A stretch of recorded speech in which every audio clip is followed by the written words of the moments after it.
Hello, hello, hello. Hello. Oh, yeah. Hello. Oh, it's got a big, serious hum going on. Really humming. It's really humming? It's really Maybe that's humming. Maybe that's just you. All right. There's a part of the Course in Miracles that I'm going to talk about today that's on page 104 if you got the textbook. And it's a section that's called the Lessons of the Holy Spirit. So basically what this section is doing is covering what the Holy Spirit's lessons are. Like, what is it that the Holy Spirit is teaching us? What is it that the loving right mind in us is teaching us? The Holy Spirit means the loving right mind. So what is our loving right mind teaching us? That's the subject of the class today. And I'd much rather walk away today with 3 points that I remember than a whole lot of stuff that I don't remember.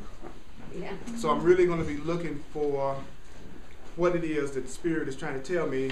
We covered a little bit of this before, and I'm going to cover what we covered in order to get us up to where we are right now. And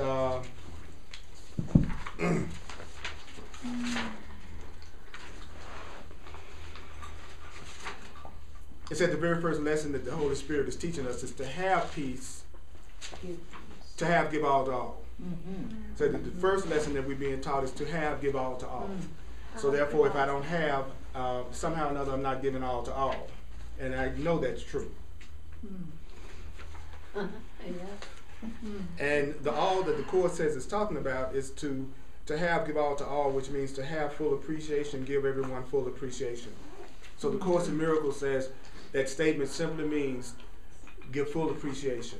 So to have full appreciation, give full appreciation. So to have all, give all to all isn't talking about giving away your furniture.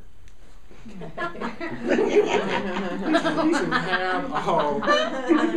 have all, give all to all is talking about to have appreciation, give full appreciation. Gratitude. Okay, gratitude. It says, remember earlier that we were told that what we needed to give was full appreciation. So, of course, in Miracles is talking about giving full appreciation to all in order to have full appreciation. Giving full appreciation is a preliminary step. It's a step you must take for yourself. It's not necessary that you do it yourself, but it is necessary that you turn in the direction of giving full appreciation to everyone. It's time for you to give full appreciation to everyone. Having chosen to go in the direction of giving full appreciation, since you have made that choice, you placed yourself in charge of the journey, and you must remain in charge of the journey. You must remain in charge of your journey. You must remain in charge of your journey. You must remain in charge of your journey. Being in charge of your journey may appear to increase conflict rather than resolve conflict. See, what I've done is I've gone through the section and I've just translated it using modern language definitions that the Course in Miracles itself is using. So everything I'm sharing with you is coming from that section. Then it says, being in charge of your journey may appear to increase conflict rather than resolve conflict, because you consciously being in charge of your journey is the beginning step in reversing your perception and correcting your perception. Having a correct way of seeing things conflicts with your incorrect way of seeing things. The correct way of seeing things conflicts with the incorrect way of seeing things. That you haven't let go of yet. The correct way of seeing things conflicts with the incorrect way of seeing things that you haven't let go of yet. You have not let go of your incorrect way of seeing things. You have not let go of your upside down, as the Course calls it, way of seeing things. Say you wouldn't need to change your direction unless you were already going in the wrong direction.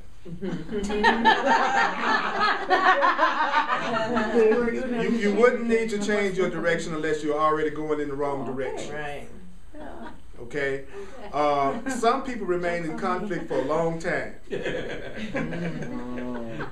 You must take charge of your own journey, but you are not alone because you have a guide that knows the correct way.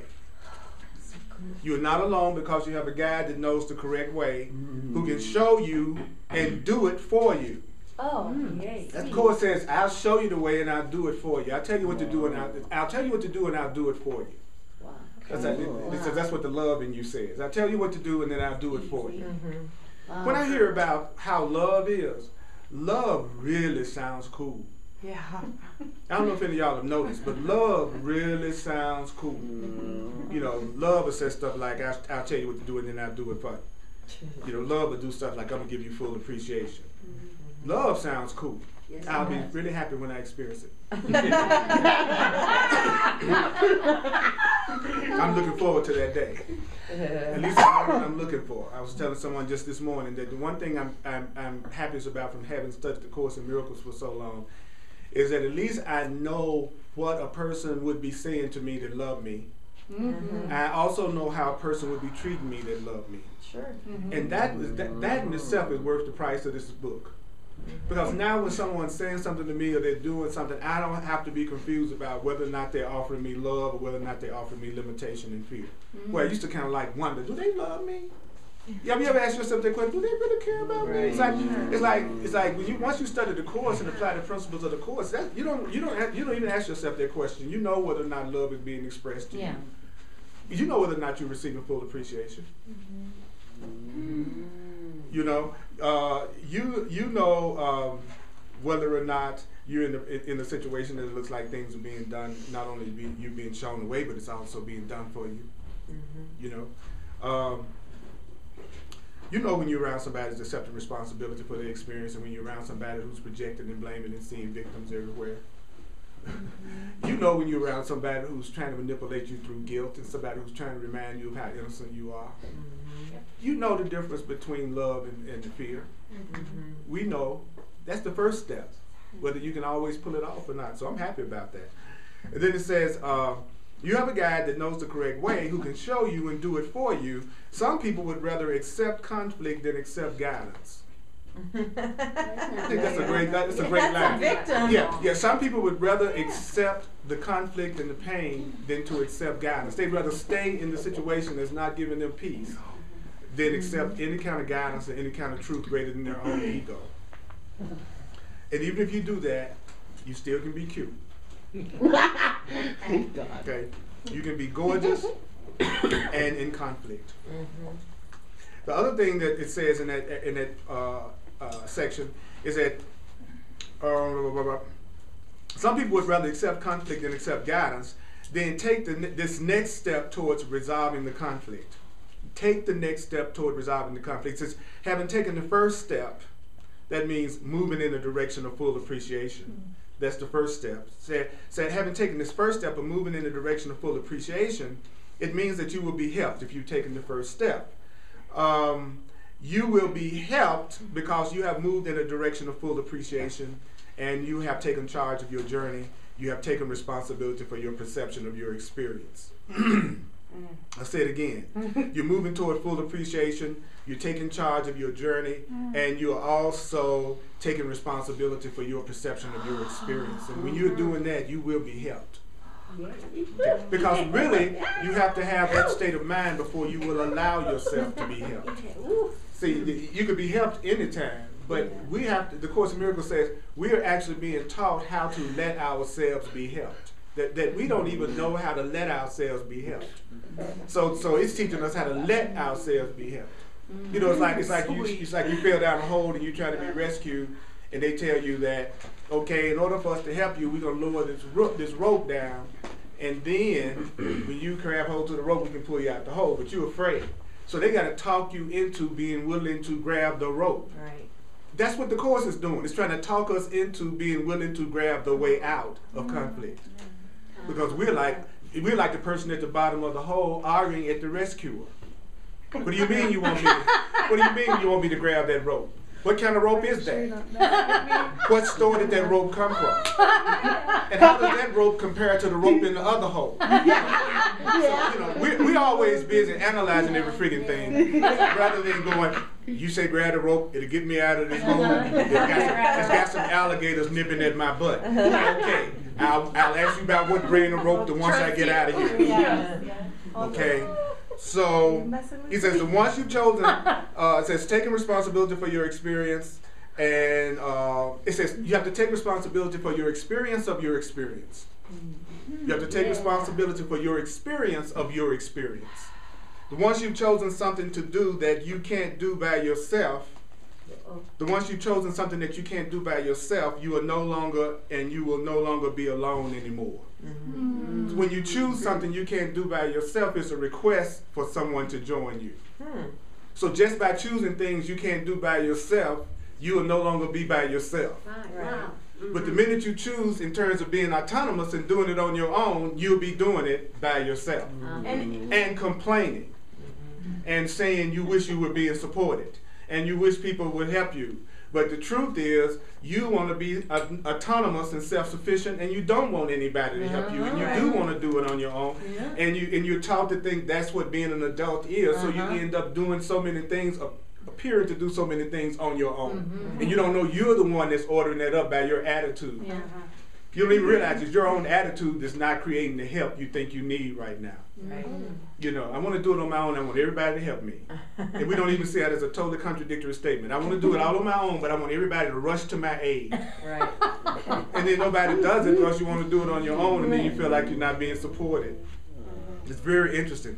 So that's the review coming up to the next stage, which is to have all, give all to all. What is it that we need to give? What is it in this section? What is to have all, to give all to all? What is Full it? appreciation. Thank you. Full appreciation. Full appreciation. That's why I like to. I try to hang out with people I like. The reason I try to hang out as much as possible with people that I like is that it's easier for me to be grateful for somebody that I enjoy. But when I hang out with people I don't like, then I'm always trying to overcome something so I can feel good with them. But I used to do that. I used to spend more time with people that I felt like they needed to change than I would spend with people that I had a great, wonderful flow with. And so I was always trying to appreciate people I really wasn't appreciating. And then the people that I did appreciate, I wasn't giving them any attention because I thought I had them handled. See, they're already cool, so there's no need for me to focus my attention on them. I need to focus my attention on the people that I don't think are cool, that I got some problems with. See, so that was backwards. Because then it was hard to appreciate them.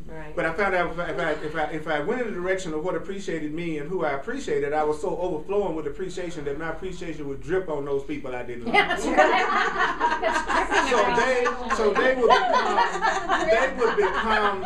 would become the recipient. They would become the recipient of my overflow dripping appreciation. And I found out that seems to work pretty freaking good. Okay. So you're in the book, we're on page 106, and I'm going to do to have peace, teach peace, to learn it. With the Course in Miracles, it's almost ridiculous to try to understand everything I say. Because you're going to find that there's a part of your mind that's going to want to tune out much of what I say, so that when I get through reading it, you'll ask yourself, what did I just say? Just watch what I say. I'm going to go through this paragraph, and I want to ask you to check out your reactions to hearing the Course. I always like to turn people on to that. Now watch where your mind goes. Watch your mind go right out the window. Watch. Okay?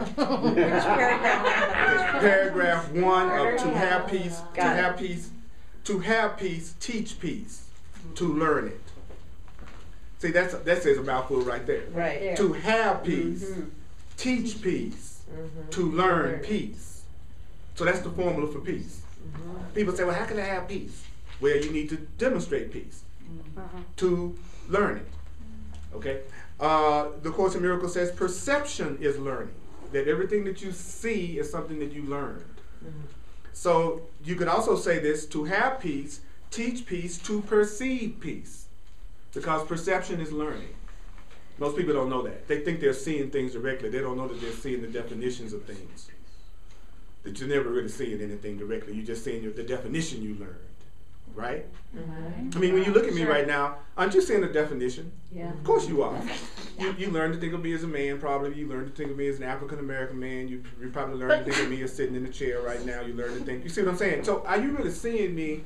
Are you really just seeing the definitions and the labels you've learned?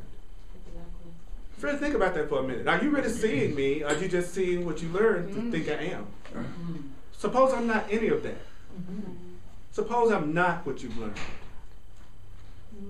Good question, isn't it? Yeah. Mm-hmm. Suppose you weren't women Mm. and you weren't men. Suppose you weren't that. Mm. Have you ever thought about that? Mm-hmm. No. Why? Because I learned to think this is what I am, and I identify with this, and everything is proven to me I am this, so I believe I am this, and there's no reason for me to question this. And I am questioning this. So, all who believe in separation have a basic fear of retaliation and abandonment. So if you're a person that's afraid of being abandoned, you are a person that believes you're separate. Mm-hmm. Then it says, all who believe in separation believe in attack and rejection. So people who believe they can be attacked and people who believe in rejection are people who believe they're separate and different from everybody else. Mm-hmm. Then it goes on to say, so since they believe in attack and rejection, so that is what they perceive and teach and learn. These insane ideas are clearly the result of dissociation and projection. What you teach, you are. What you teach, you are. But it's quite apparent that you can teach wrongly, and you can therefore teach yourself wrong. You can teach yourself wrong. You can teach yourself wrong. You can teach yourself wrong. Many thought I was attacking them, even though it was apparent I wasn't. An insane learner learns strange lessons. A crazy person learns crazy lessons. Okay, an insane learner learns strange lessons. Like you're guilty, like you're sinful, like you die, like you're a victim, like there's lack, like there's not enough love for you. Insane learners learn strange lessons.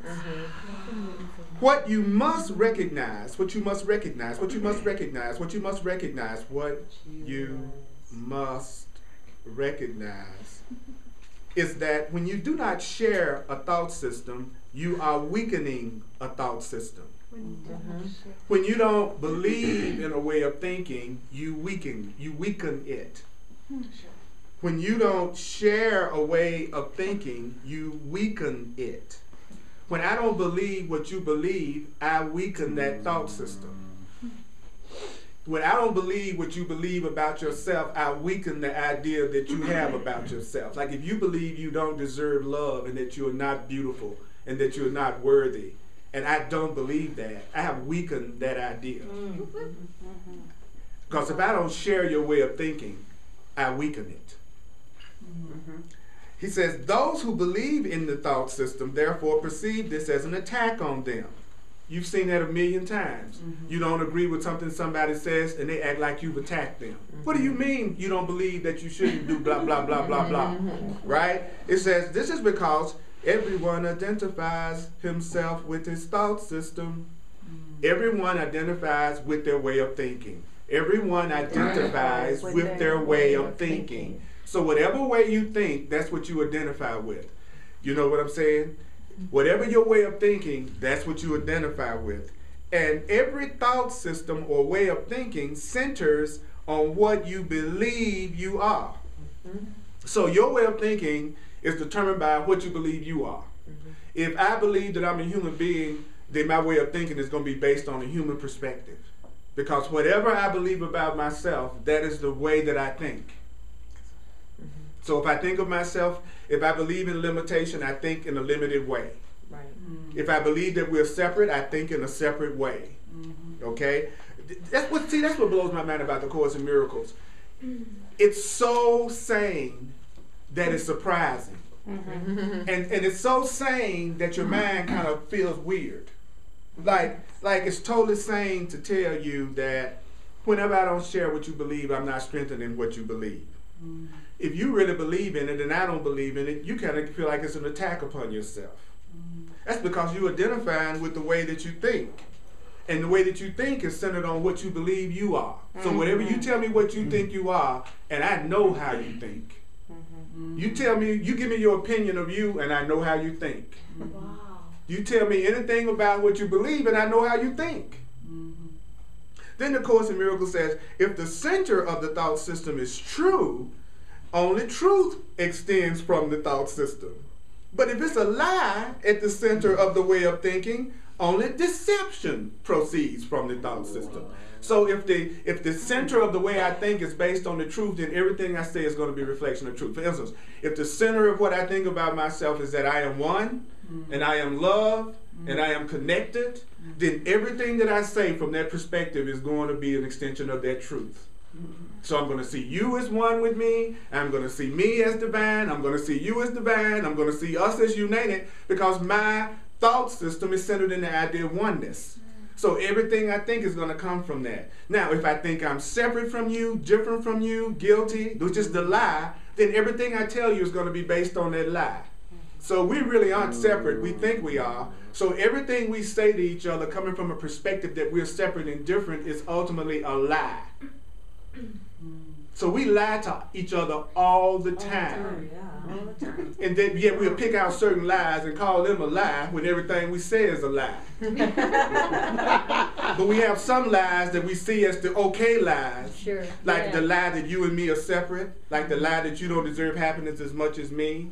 Like the lie that we weren't created equal in God's eyes. Like the lie that we're not all love. That's a lie. The lie that I'm a body, that I only live a limited number of years, and then when my body dies, I die. That's a lie. Every time I say that I can only be loved by one person, I can only love one person, that love is exclusive and that love excludes other people, that's a lie. That's another lie. Anytime I say that I'm limited in any way, that's a lie. So if my way of thinking is centered in a lie, everything that I say is going to be a lie. If my way of thinking is centered in the truth, then everything that I say is going to be an extension of truth. Yeah. See the sanity of that? That was one paragraph of the Course in Miracles. Yeah. That was one paragraph of the Course in Miracles. Now, all good teachers realize that only fundamental change will last. Only a basic fundamental change will. I like the word fundamental. Right. You know what I'm saying? F-U-N. Fun. Fun. Mental. You know what I'm saying? The fun is going to come out of your mental. It's your mental that's going to make your fun. It's fun, the mental. Right? Yeah. So only fundamental change will last. But you can't, in other words, only a basic core change in you is going to last. But you don't start at that level. The Course says you don't start at that level. What you do at first, yeah, your mama's got to change in your perception, but you don't start off with, even though you shouldn't do this anyway, I'm just going to use an example.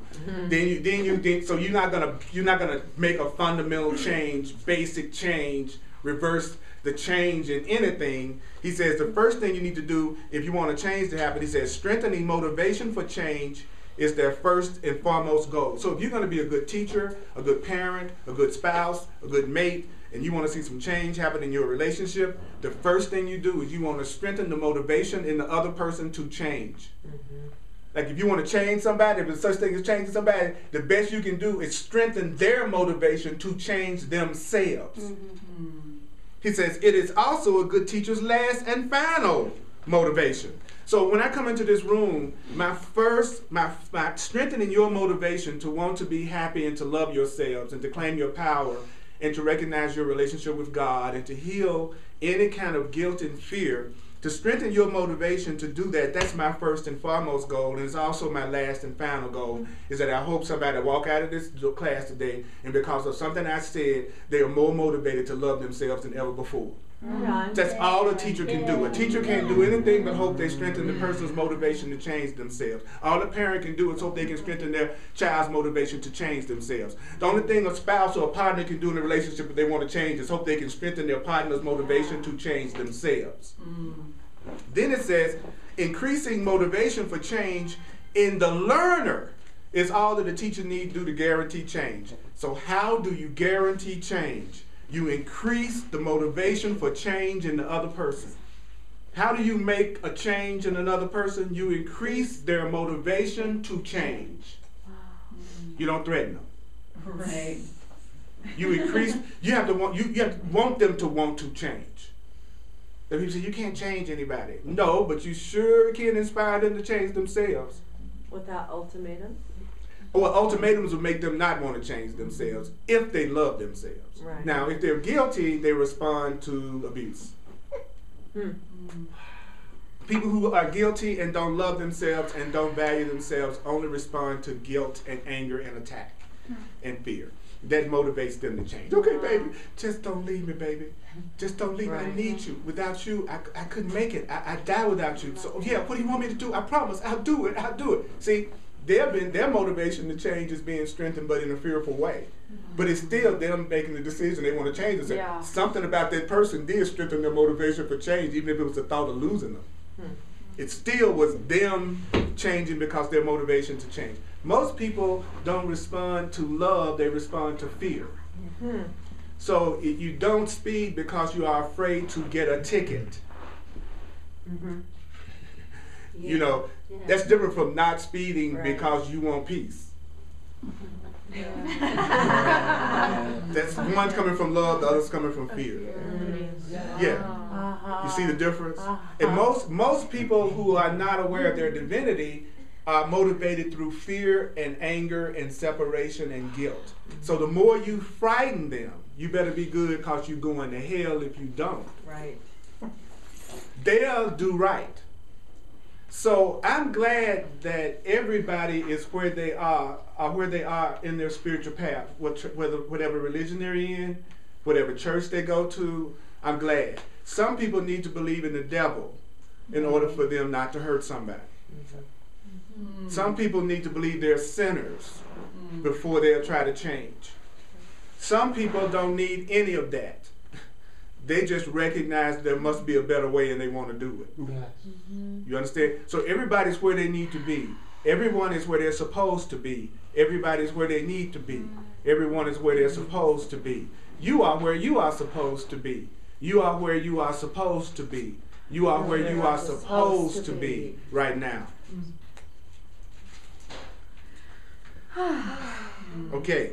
Then it says, increasing motivation for change in the learner is all that a teacher need do to guarantee change. Increasing motivation for change is all you need to do to guarantee change. So how would you change yourself? You would increase motivation for changing yourself. So sometimes you have to be self-motivated.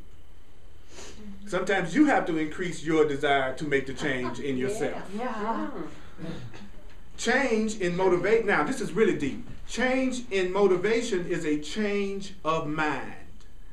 So when you say you want to change your mind, do you know you're really saying, I want to change my motivation? I want to change my mind about you means I want to change my motivation about you. I want to change what motivates me about you.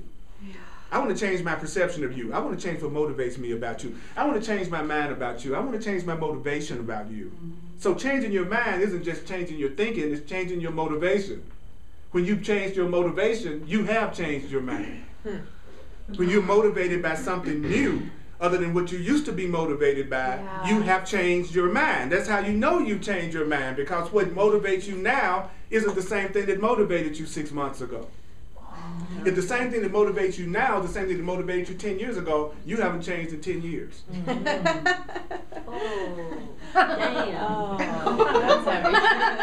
And if you're motivated to self-realization, you want to be glad you haven't changed your mind in 10 years.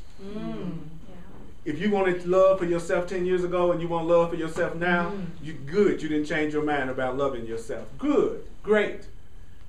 Sometimes it's okay not to change your mind. Sometimes not changing your mind is what you want to do. See, we also got to change my mind. Got to change my mind. In some situations, you want to go, I don't want to change my mind. I want not to change my mind. I love me now, and I want to continue to love me now, and I don't ever want to change my mind about me loving me now and me deserving to have love right now. I don't want to change my mind. I love you. I don't want to change my mind about you. I appreciate you. I don't want to change my mind about you. I appreciate you, so I don't want to change my mind about you. Thank you. Change in motivation. Change in motivation is a change of mind. And a change in motivation, which is a change in mind, will inevitably produce fundamental change. Because the mind is fundamental. I like that. The mind is fundamental. So when you say I want to change my mind, you're really saying I want to change my fundamental. Okay. I want to put on some new fundamentals. I'll be right back. Way more I got me a brand new pair of fundamentals just yesterday from Target. So I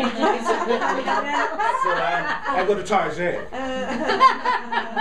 Some people call it Target. I'm upper class. I call it Tajay. You see what I mean? Okay, so I'm gonna stop with those 2 paragraphs. That was 2 paragraphs. Any questions or comments about those 2 paragraphs? Did some of you all notice that your mind drifted away? No. That you were pretty attentive and then your mind just went off to outer space, or you tuned in and out? You were here sometime and sometime you were gone. Or you found yourself getting sleepy.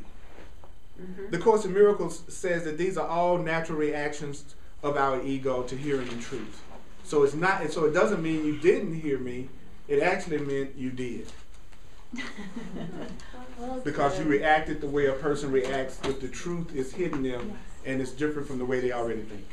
Because most people come to hear what they already think. Yeah. Right. They want you to validate it. Right. And that's when they come. And that's when they come to classes or go to workshops or stuff. It's because they want to get validated, not to really hear something really, really, really, really different.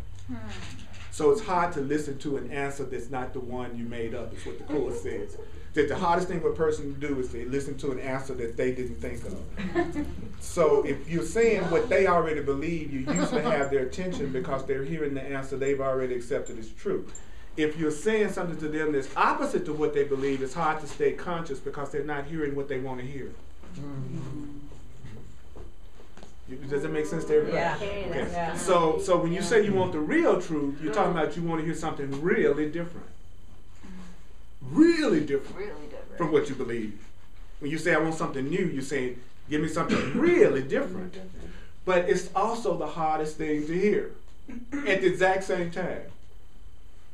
Because the Course says that unless you tell a person who else outside of them needs to change or make a sacrifice or act out their script, they don't hear you. So that feels as if I want a relationship, and I think that means I need to have another person in my life right now to have a relationship with, and I come to a class and they're not telling me how to get that person, then I don't really hear what they're talking about. Because I'm looking for them to tell me what outside of myself needs to change in order for this thing to get corrected. And you keep directing me within. I don't hear you, Purdy. You keep directing me within. You keep saying it's my perception. My mind needs to change. I need to change. See, that's the total opposite to what the mind wants to hear. It wants to hear, oh, I want some money. Well, this is the job you go apply for tomorrow, and this is the person you go ask for the $100. Then we hear it when it says, ask what it is within yourself that needs to be removed that allow your prosperity to come. Huh? See, because you just told me that I'm the one that's responsible for what I'm experiencing right now, and only enlightened beings can accept that. And I'm on the way to becoming enlightened enough to accept that. And so are you. Yes. Okay, yes. I've had a question for a couple of weeks. Mm-hmm. Like when I'm doing the daily workbook stuff, whatever, I'm saying the things, and in the back of my mind I'm hearing stuff just like what you're explaining right now. I'm hearing completely different stuff. Last week we talked about that you have to be sincere and want these things and be congruent with it. How do you know when you're telling yourself the truth? By the way you feel. By the way you feel. When you're perceiving correctly, you feel more peace and you feel lighter. When you're misperceiving, you always feel more heavier and you feel more angry or upset. Now, there's a confusion that you have when you let go of one way of thinking, but you haven't completely embraced the other way of thinking. That is a confusion that a person can feel, but that's a totally different confusion from I'm just trying to confuse myself so that I won't do what I just heard. You know what I'm saying? So whatever you're telling yourself, if at the end of the day you end up being more confused than you were before, just tell yourself, I want another way to look at this. And you just keep going back to that. I want another way to look at this. You might say it more than one time, 5 times, 10 times. Do you know you're supposed to say a truth until you feel better? So that for sometimes that's 100 times. Sometimes I've said, when I found myself on the verge of a panic attack, because sometimes I realize that I'm here. I don't know about something. I do. I don't know about y'all, but sometimes, me too. It's like sometimes I'll be walking down the street and I'll be going, I'm here.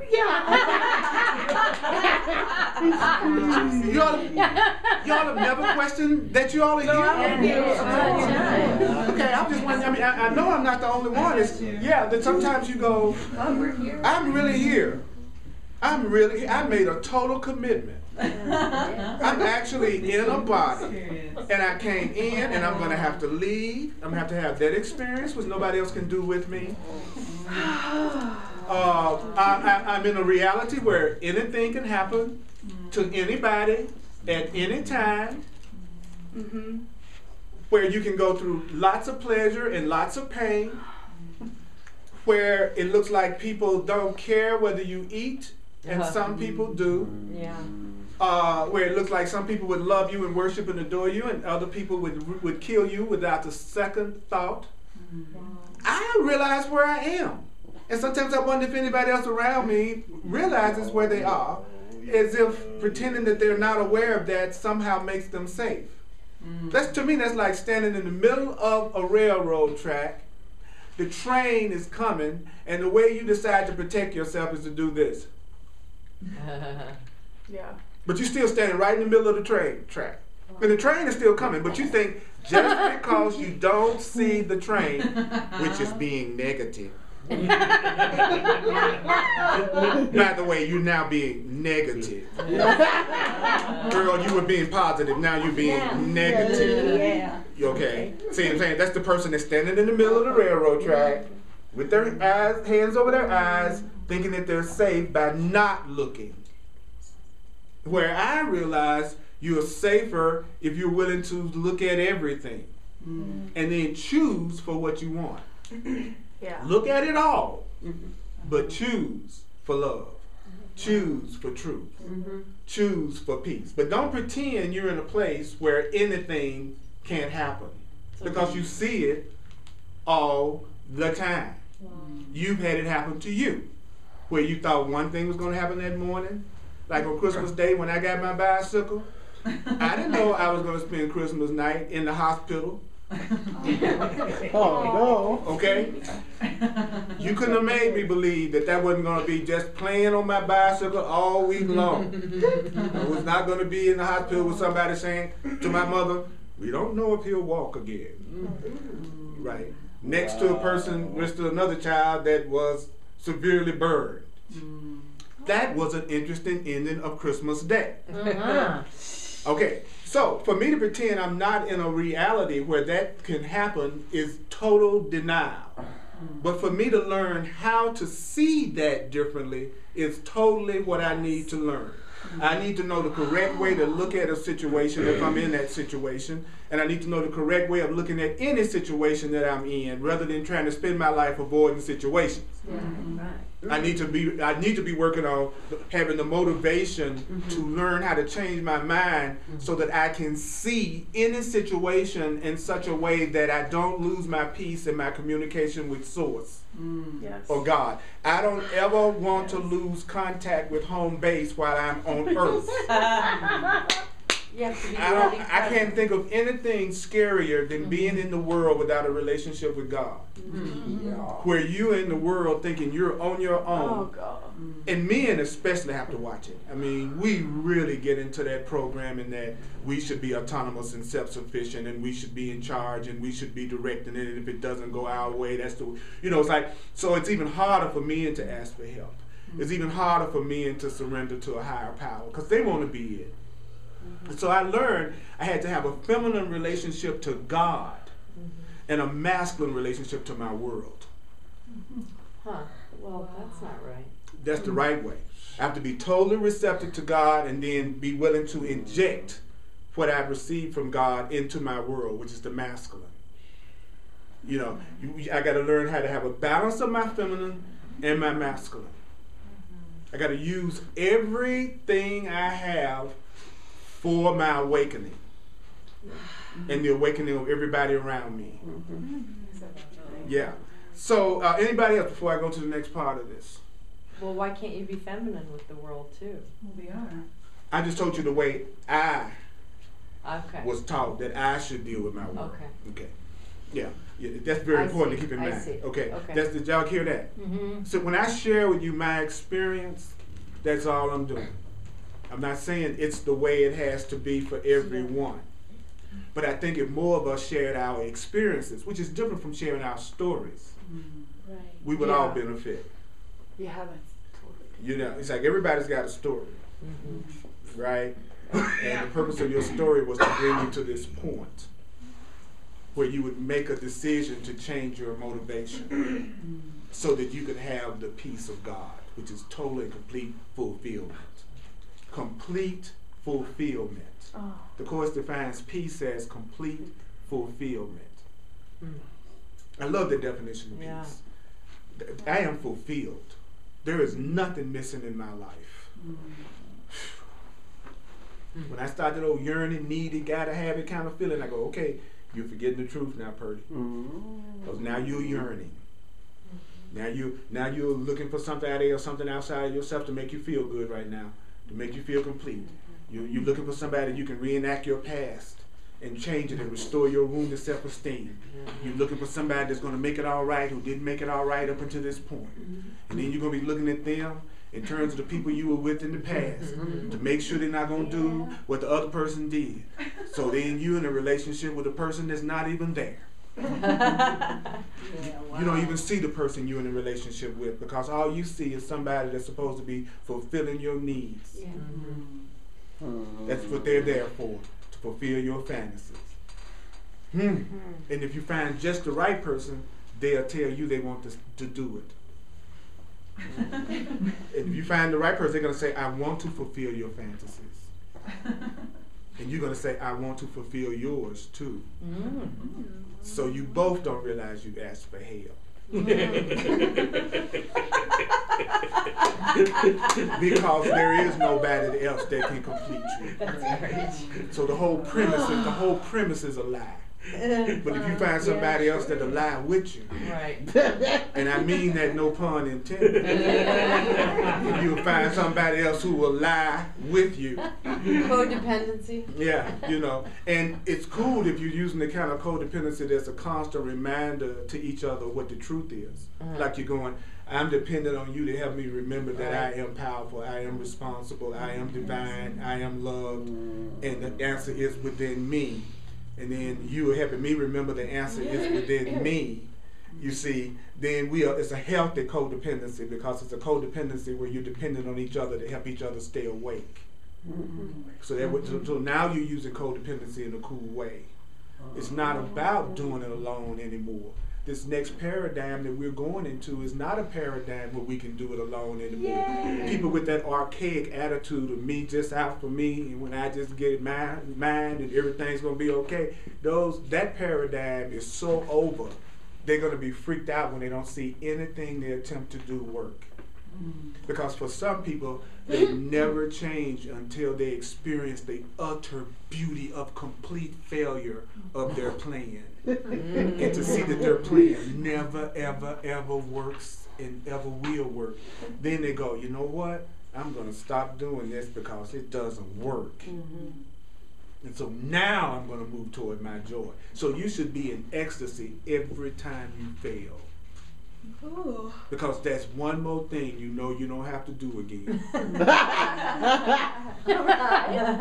Right? I mean, it didn't work. Didn't work. But the ego says to you, it didn't work, the plan didn't work, not because it was the wrong plan, seeking outside of myself. The plan didn't work because I didn't choose the right person to do the wrong plan with. See, your ego tells you it just didn't work with that person. So instead of going, maybe I need to change the way I approach relationships, you just try to find somebody else that you think will accept your approach to relationships that don't work. Does that make sense to everybody? Yeah. That's not changing your plan. Right. That's just changing your screen for the same movie. I can show the movie on that wall. I can show Star Wars on that wall, and I can show Star Wars on that wall, but what's in common? It's still going to be what? A Star Wars movie. So you can change as many people as you want, but as long as you're projecting the same old thoughts, feelings, emotions, and ideas and patterns that you've always had, you're going to give yourself the same movie. They're going to have a phone number and an email address probably. And it's going to be a drive-in movie. Isn't it if you change yourself, you can be happy with anybody? If you happy with yourself, you can be happy with anybody. If you're happy with yourself, you can be happy with anybody. That's a beautiful point. Beautiful. Yeah. Yeah. Yeah. If you're happy with you, you're gonna be happy with anybody. But if you're not happy with you, you expected everybody to make you happy. Oh my God, it's So immediately you become the judge. And what you're doing then is judging how good they're doing at making you happy. So aren't there though unhealthy people in our lives? Are there what? Aren't there like unhealthy people in our lives that? I put it this way: there's no people in your life that are any more unhealthy than you are. Right. Okay, so look at it that way. If you want to come up with the concept of unhealthy, which is not a necessary concept. Okay, you're right. I Right. misquoted. Yeah. No, you see what I'm saying? I hear what you're saying. Someone that maybe makes your peace feel Compromise. compromised. Okay. Yes. Always remember, your happiness comes from you. Your happiness will never come from anybody else. So they can't take it either. They can't take it, and they can't give it. But y'all can share it. You can share it.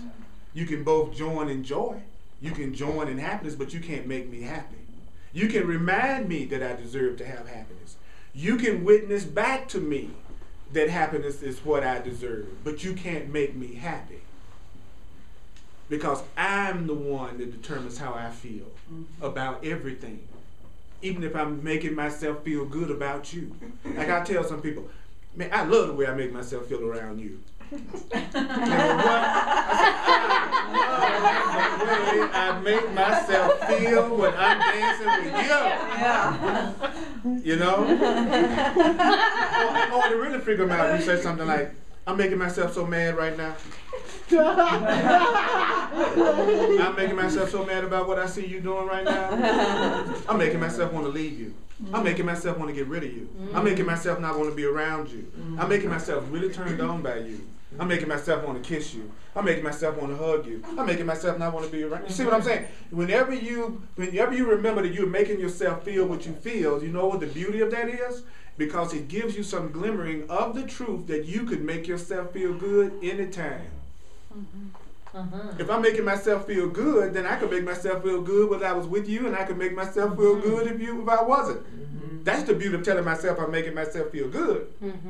And one day I'll be walking down the street and I realize, whoa, I could just decide to feel good right now for no reason at all. Wow. Have you ever done that and scared yourself? Yeah. Like all of a sudden you might be at a traffic light or something, all of a sudden you just feel good. You go, ooh. Wait a minute, I felt good. And what nothing happened? I still got the same bills. I still got the same partner. I still got the same but I just felt good for a minute. And then the part of you that doesn't love you tries every way it can to cover up that minute.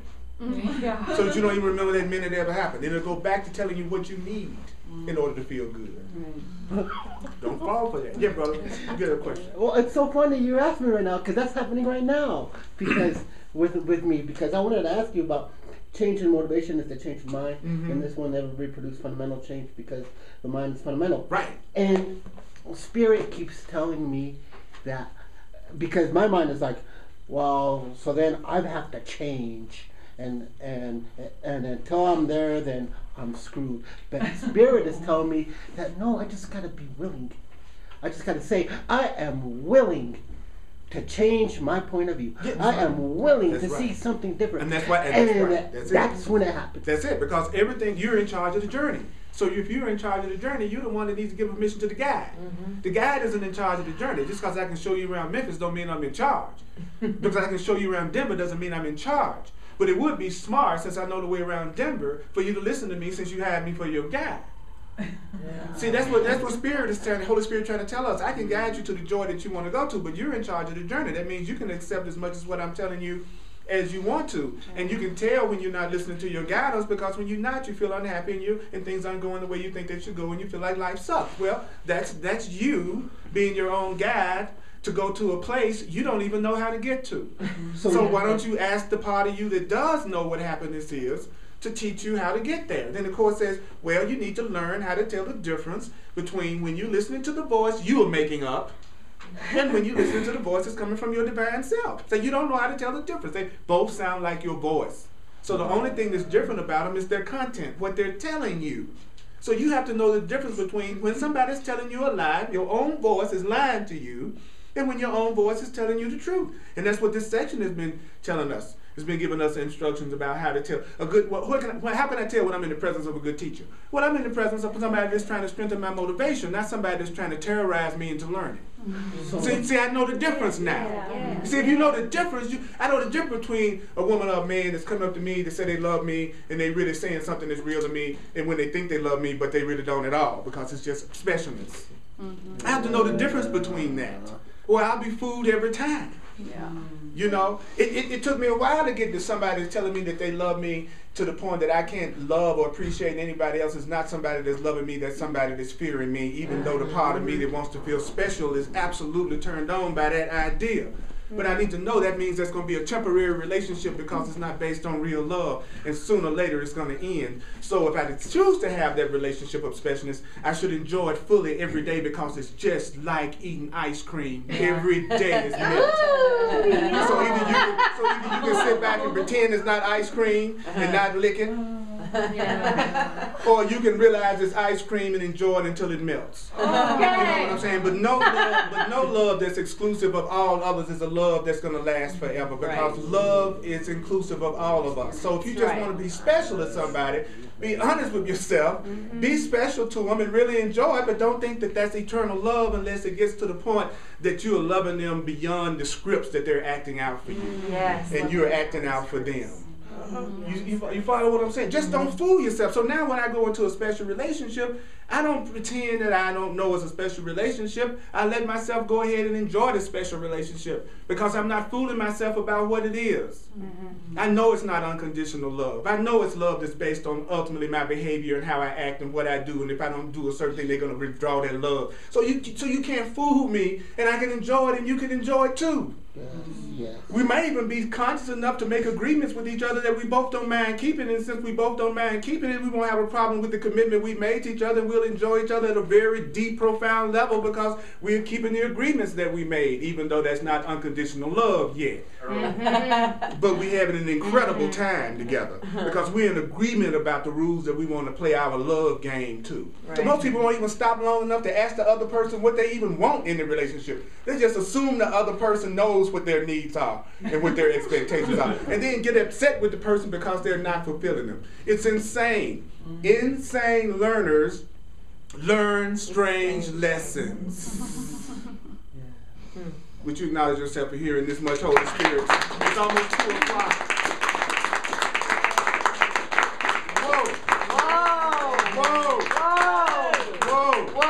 Whoa. Yeah. Whoa. It's not complicated. It's not hard to have a loving relationship. It's not hard to have loving relationships. At some level, you just want to be, you're motivated to do it differently. You have a different motivation now. Thank you for sharing with me. I teach the course full time, so I really want to thank you for your generosity, for you seeing value in what I share, enough to share forward. You know, thank you.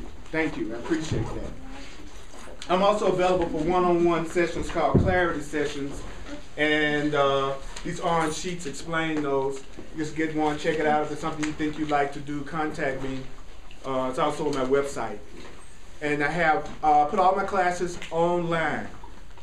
So I video every class and put it on YouTube. Just Google my name and I'll come up and you can check out the classes. And if you're doing the workbook lessons, all you have to do is Google Purdy lesson, whatever lesson you're on, and then the link for that lesson will come up on Google, and just click on it and I read the lesson and do the Course in Miracles workbook lesson.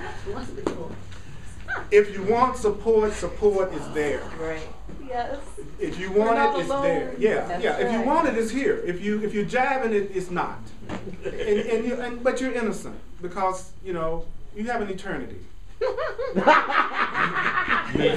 know, so yeah. To get it right. Yeah. You'll get endless opportunities to love yourself. You get endless opportunities to love yourself. You get endless opportunities to love yourself. And you get endless opportunities to love myself. And you get endless opportunities to be loved. Ooh, yeah. I mean, endless opportunities to be loved. That's the truth.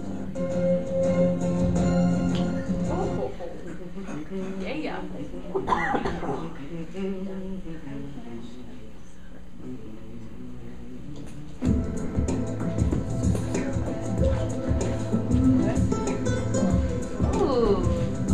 Okay, here we go. Let's do a quick review before we head out the door. Let's do a quick review before we head out the door. To have complete fulfillment, you have to demonstrate fulfillment. Anybody that believes that they're just a body, they have a fear of being abandoned and rejected.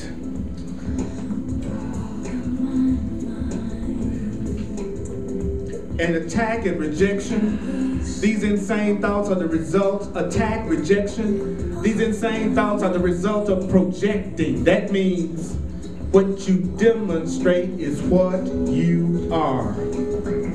What you demonstrate is what you are. What you demonstrate is what you are. What I demonstrate is what I am. What I demonstrate is what I am. If you want to have somebody in your life change in some way, what you want to do is work on strengthening their motivation for change. You don't try to change them. You don't try to attack them. You don't try to make them into who you want them to be. What you want to do is motivate them. You want them to be motivated to love you more, motivated to be kind to you, motivated to communicate with you. How can you increase that person's motivation for change? If you really want to see a big change, you don't start at the basic level. Because it's only a basic change that will last. And you want a mental change. You want a change that lasts. Remember, when you don't share a way of thinking, you are not strengthening it. So if there's any way of thinking that you don't want to strengthen, then don't you share your belief in that thought system. Your goal is to strengthen the person's motivation to change themselves. Your only goal is to strengthen the person's motivation to change themselves and to strengthen your motivation to change yourself. If you want to guarantee a change, all you have to do is strengthen the person's motivation to change. The mind is basic. Everything rests in the mind. If you want to change your mind, if you want to change your mind, you need to increase your motivation to change your mind. And a change of mind is a change of motivation. A change of mind is a change of motivation. A change of mind is a change of motivation. Change of mind is a change of motivation. So is your motivation love? Is your motivation fear? Love. Is your motivation freedom? Is your motivation limitation? Freedom. Is your motivation abundance? Is your motivation lack? Abundance. Is your motivation health? Is your motivation sickness? Health. Is your motivation peace? Is your motivation conflict? Peace. Is your motivation to know your innocence? Or is your motivation to just feel guilty? Innocence. Only fundamental change will last. You are the light of the world. You are the light of the world. You are the love of the world. You are the truth of the world. If another way of being in the world is going to happen, it's got to come through you.